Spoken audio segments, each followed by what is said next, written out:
आप सभी को मेरा प्यार भरा नमस्कार। मैं स्वागत करती हूँ आप सभी का मेरे channel learn Hindi with miss Meenakshi. आज का हमारा टॉपिक है वर्णमाला। मैंने पिछले वीडियो में आपको बताया था कि हम आज से वर्णमाला सीखना शुरू करेंगे। तो वर्णमाला, जिसको इंग्लिश में बोलते हैं अल्फ़ाबेट्स, वर्णमाला के दो कैटेगरी में बांटा गया है। एक है स्वर वर्ण और दूसरा है व्यंजन वर्ण, जिसको स्वर वर्ण को इंग्लिश में बोलते हैं वॉवेल्स एंड व्यंजन वर्ण को बोलते हैं कॉन्सोनेंट्स। अब पहले मैं आपको ये कॉन्सेप्ट पहले समझा दूं कि वर्णमाला क्या है, फिर उसके बाद हम आगे बढ़ेंगे।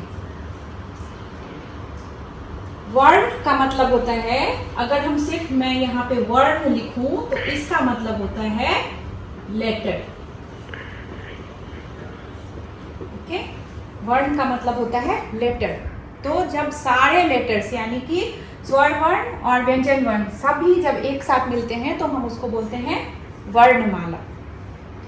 वर्णमाला की दो कैटेगरी मैंने बताई, स्वर वर्ण और व्यंजन वर्ण। स्वर वर्ण, जिसको इंग्लिश में वॉवेल्स भी बोलते हैं, आज हम सिर्फ इसी के बारे में बात करेंगे। आज हम कॉन्सोनेंट के बारे में बात नहीं करेंगे। मैं अगली वीडियो में कॉन्सोनेंट के बारे में समझाऊंगी। वॉवेल्स, तो कैसे पहचानेंगे कि कौन से जो लेटर्स हैं हिंदी के वो वॉवेल्स हैं। वॉवेल्स मतलब स्वर वर्ण, हिंदी के वे वर्ण होते हैं जिनका उच्चारण करते हुए आपको किसी और वर्ण की हेल्प ना लेनी पड़े। It means when you are pronounciating these letters you don't have to take any help from other letters. For example, if you are saying if you are pronunciating this letter you can only hear the sound of nothing else. Same, only the sound is coming. E, only the sound of E is coming. E, only the sound of E is coming. O, री। अब मैं आपको बताऊंगी कि इसके pronunciation में मैंने कभी आपने सुना होगा कि मैं धीरे बोल रही हूँ और कभी लाउड बोल रही हूँ। तो ये जो हमारे वर्ण हैं उसका उच्चारण बहुत ही इम्पोर्टेंट होता है। जैसे इंग्लिश में भी प्रोनाउंसिएशन बहुत इम्पोर्टेंट होता है, वैसे हिंदी में भी प्रोनाउंसिएशन बहुत इम्पोर्टेंट होता है। अगर हमें उच्चारण सही तरीके से आ जाएगा तो हम पढ़ना और लिखना बहुत अच्छे तरीके से कर सकते हैं। पहला लेटर जो स्वर वर्ण का है उसका साउंड होता है अ। अगर आपको कोई चीज खानी पसंद ना हो और आपको दिया जाए तो आप कितना मुंह खोलते हो?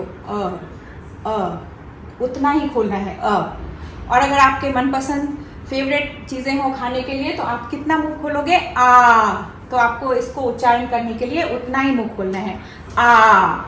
सो this letter is a softer sound अ, and this letter is a bigger sound, hard, I mean loud sound. So आ।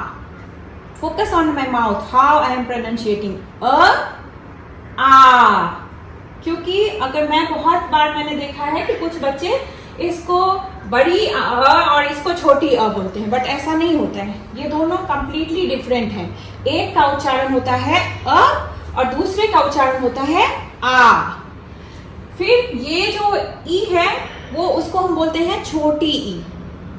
छोटी मतलब स्मॉल, तो छोटी ई मतलब जैसे कि नाम में ही बताया गया है स्मॉल, तो इसका भी साउंड क्या होगा? सॉफ्ट होगा और हम इस पे ज्यादा देर नहीं रुकते हैं। जब हम इसका उच्चारण करते हैं, जब हम इसको बोलते हैं तो ज्यादा नहीं रुकते हैं, सिर्फ थोड़ा सा साउंड आता है जैसे ई। फिर उसी का इस दूसरी जो ई है वो है बड़ी ई। तो बड़ी मतलब बड़ा, बिग, राइट? तो बड़ी ई का मतलब ये होता है इसका जो साउंड होगा इसके तुलना में थोड़ा सा बड़ा होगा। तो हम बोलेंगे ई एंड देन ई, ई, ई। फिर यहाँ पे ऊ है एंड ऊ, ये छोटा ऊ बोलते हैं इसको और इसको बोलते हैं बड़ा ऊ। तो नाम के अकॉर्डिंग इसका साउंड छोटा होगा और इसका क्या होगा, बड़ा होगा। सो ऊ ऊ। और लास्ट में है री। मैंने वॉवेल्स के इंग्लिश साउंड से मैचिंग लेटर्स यहाँ पे लिख दिए हैं, सो दैट आपको समझने में ज्यादा परेशानी नहीं होगी। अगर आपने लिखना अभी नहीं सीखा है तो आप इसके इंग्लिश वाले लेटर्स से हेल्प ले सकते हो पढ़ने। मैं आपको थोड़ी देर में लिखकर भी बताऊंगी कि इसके स्ट्रोक्स कैसे लिखने, इसको लिखना कैसे है, अल्फाबेट्स को कि हम कैसे लिखते हैं। फिर आगे हम बढ़ते हैं। ये लेटर है ए, आई, ओ, आओ, अंग, आह। मेरे फेस पे, मेरे माउथ पे फोकस करके देखो हम कैसे प्रोनाउंशिएट करते हैं। ए, आई, ओ, आओ, अंग, आह। हम सारे वॉवेल्स को एक बार फिर से दोहराएंगे सो दैट आपका जो कॉन्सेप्ट हो प्रोनाउंसिएशन का वो अच्छे से क्लियर हो जाए। तो पहला लेटर कौन सा है, आप मेरे साथ दोहरा सकते हैं। अ, आ, ई, उ, ऊ, री। ए, आई, ओ, आओ, अंग, अह। तो हमने अभी तक क्या सीखा, हमने सीखा कि वर्णमाला मतलब बहुत सारे वर्ण जब एक साथ रहते हैं, जैसे हमारी फैमिली होती है उसमें बहुत सारे मेंबर्स होते हैं, तो वैसे ही ये जो वर्णमाला है इसके ये सारे मेंबर्स हैं। सपोज कि ये एक फादर है, ये वर्णमाला क्या है, फादर है। तो इसके दो सन या डॉटर है, तो एक सन या डॉटर का नाम क्या है, स्वर वर्ण, और दूसरे का क्या नाम है, व्यंजन वर्ण। तो हम आज की जो वीडियो है उसमें हम सिर्फ स्वर वर्ण के बारे में चर्चा कर रहे हैं। तो मैं एक बार फिर से सारे वर्ण का साउंड आपको क्लियर करती हूँ और फिर मैं आपको लिखना बताऊंगी। अ, आ, ई, उ, री। ए, आई, ओ, आओ, अंग, आह। अब मैं आपको सारे लेटर्स स्वर वर्ण के मैं आपको स्ट्रोक समझाऊंगी कि हमको लिखते कैसे हैं, क्योंकि सही तरीके से लिखना भी बहुत ज़रूरी होता है। हमें अगर सही स्ट्रोक्स पता नहीं होंगे तो बाद में जब आप हाफ लेटर लिखना सीखेंगे तो आपको पता नहीं चलेगा कि हाफ लेटर्स कैसे लिखते हैं। इसी वजह से आपको स्ट्रोक्स फॉलो करने हैं। आपने देखा होगा कि जब हमारी नोटबुक होती है उसमें 2 लाइन्स होते हैं ऐसे, राइट। तो हिंदी का ये रूल है कि हम जब भी हिंदी लिखते हैं तो लाइन के नीचे लिखते हैं, जैसे ऐसे लिखेंगे। लाइन के ऊपर, इंग्लिश की तरह ऊपर नहीं लिखते। अगर हम ऐसा ऊपर लिखेंगे तो ये हो जाएगा रॉन्ग। लाइन के नीचे लिखना होता है। तो अब चलते हैं, हम स्ट्रोक समझते हैं कि स्वर वर्ण को लिखते कैसे। तो पहला लेटर कौन सा है, अ। पहले आपको, जैसे हम सी लिखते हैं तो आपको सोचना है कि सी को उल्टे डायरेक्शन में लिखना है। एक सी और वहीं से फिर दूसरा सी, ये हो गया आपका अ। एक पड़ी लाइन और एक खड़ी लाइन, ऊपर फिर से पड़ी लाइन, हो गया अ। अगेन अ की तरह ही आ होगा, उल्टा सी, एक पड़ी लाइन, यहां पे आ जाएगी 2 खड़ी लाइन, ये हो गया आपका आ। अब ई लिखने के लिए एक छोटा सा लाइन लेंगे, फिर हम इसको ऐसे एस की तरह टिल्ट करेंगे और फिर नीचे इसको फोल्ड कर देंगे, ये हो गया आपका ई। फिर आपको पता है कि बड़ी ई भी सिमिलर ही दिखती है, तो बस सेम आपको पहले यहाँ पे कॉपी कर लेना है।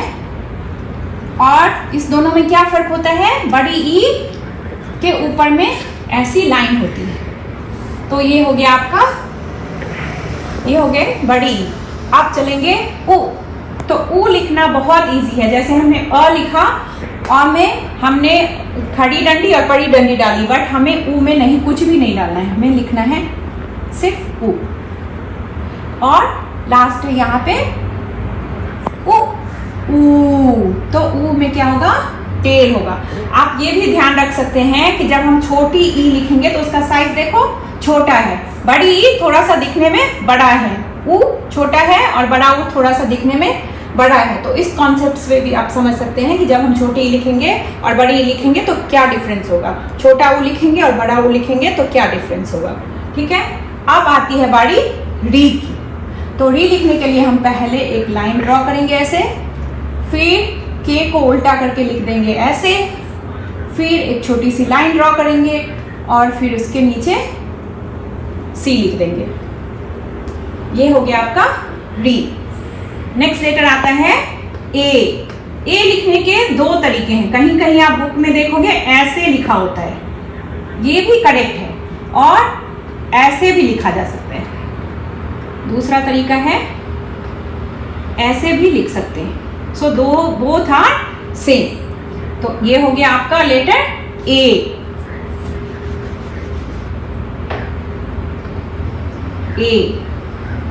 फिर हम लिखेंगे आई। तो आई लिखने के लिए ऊपर में एक हैंड लगाएंगे, वन हैंड। तो ए और आई में क्या डिफरेंस है, यहाँ पे हैंड ऊपर नहीं लगा है, यहाँ पे ऊपर एक हैंड लगा है। तो ये हो गया ए आई। फिर हम लिखेंगे ओ। ओ लिखना बहुत ही इजी है। क्या करना है हमें, पहले आ लिख देना है यहाँ पे और फिर यहाँ पे एक हैंड ऊपर लगा देना है। तो ये हो जाएगा आपका ओ। नेक्स्ट ओ में ही एक और एक्स्ट्रा हैंड ऐड कर देंगे तो ये हो जाएगा आओ। ए आई ओ आओ। नेक्स्ट अंग, सुपर इजी।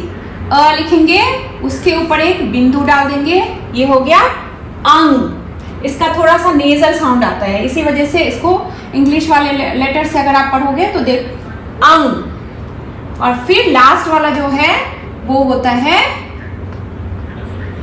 अ के आगे दो बिंदु लगाएंगे तो हो जाएगा अह। तो आज के लिए ये स्वर वर्ण काफी है। मैं व्यंजन वर्ण के लिए दूसरा वीडियो बनाऊंगी।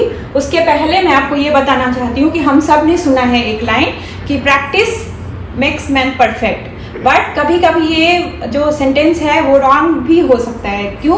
क्योंकि अगर हम किसी भी वर्ड का प्रोनाउंसिएशन या किसी भी लेटर का प्रोनाउंसिएशन रॉन्ग करते हैं और उसी को प्रैक्टिस करते हैं तो बाद में हमें उसकी हैबिट चेंज करने में, उसको प्रॉपर तरीके से बोलने में, उसका सही ढंग सीखने में बहुत दिक्कत होती है। इसलिए ज़रूरी है कि आप अल्फ़ाबेट्स के प्रॉपर प्रोनाउंसिएशन को सीखो। इस वजह से मैंने आपको बारी बारी से सारे लेटर्स के साउंड समझाए हैं। मैं उम्मीद करती हूँ कि आप लोगों को मेरा वीडियो पसंद आया हो। अगर पसंद आया है तो लाइक कीजिए, सब्सक्राइब कीजिए और शेयर कीजिए। धन्यवाद।